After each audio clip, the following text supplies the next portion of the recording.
ভাগ্নেরা কোনো কথা হবে না, শোনো ওকে তিনটা আজকে বানতেই হবে। কারা কাদের বান্ধে আমি দেখতেছি।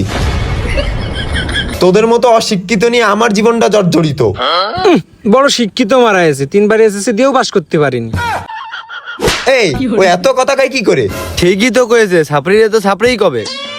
সাপড়ি তোরা নিজেরা মারামারি পরে কর, আমার মামুর চশমা খাইছিন না ওইটার ভিত আগে কর।